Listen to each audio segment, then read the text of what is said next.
Hello viewers, আসসালামু আলাইকুম। আজকে আমি হাজির হয়ে গেলাম একটি গুজরাটি কাজের ওয়ান পিস নিয়ে। এখানে আমি গুজরাটি কাজ করেছি এবং ডাবল চেন স্টিচ বা হেরিংবন স্টিচ যেটা বলে সেটা ব্যবহার করেছি। দেখুন আমি এখানে কত সুন্দর 5টা লেয়ারের গুজরাটি কাজ করেছি, 4 লেয়ারের করেছি, 1 লেয়ারের করেছি। এইভাবে এই কাজটা করেছি। আমি কতটা সহজ করে কাজটা করেছি সেটা বুঝিয়ে দিব এবং ডলারগুলো কি হিসেবে ব্যবহার করেছি, কোন সুতা ব্যবহার করেছি সবগুলোই আপনাদের বুঝিয়ে দিব। এখানে আমি মাল্টি কালার বা 3 কালারের সুতা ব্যবহার করেছি, লাল, সবুজ আর ব্লু। বাঙ্গি কালারের কাপড়ের উপর কাজটা করেছি। এই কাজটা করার জন্য মিরর ওয়ার্ক এবং গুজরাটি সেলাই দিয়ে কাজটা করেছি এবং ভিতরের অংশে আমি গুজরাটি সেলাই এবং ডলার ওয়ার্ক এবং পিঁপড়া শাড়ি বা ব্যাক স্টিচ ফোর যেটাকে বলে সেটা ব্যবহার করেছি। এক সাইডে গুজরাটি আবার পিঁপড়া শাড়ি, আবার গুজরাটি, আবার পিঁপড়া শাড়ি, এভাবে আমি কাজটা করেছি। কাজটা খুব সহজ। আপনারা আমার চ্যানেলে গুজরাটি সেলাইয়ের কাজের ভিডিও আছে, সেটা চাইলে দেখে নিয়ে এইরকম একটি জামা তৈরি করে নিতে পারেন। দেখুন গলার অংশে আমি কিভাবে কাজ করেছি। গলার একটা শেপ দিয়ে নিয়েছি।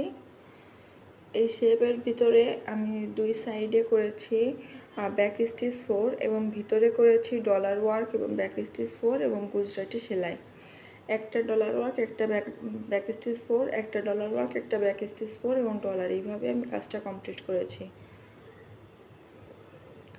দেখুন হাতার অংশে আমি কিভাবে কাজ করেছি। হাতার অংশের নিচে আমি হেরিংবন স্টিচ দিয়েছি 2 সাইডে এবং তার ভিতর ডলার ওয়ার্ক করেছি।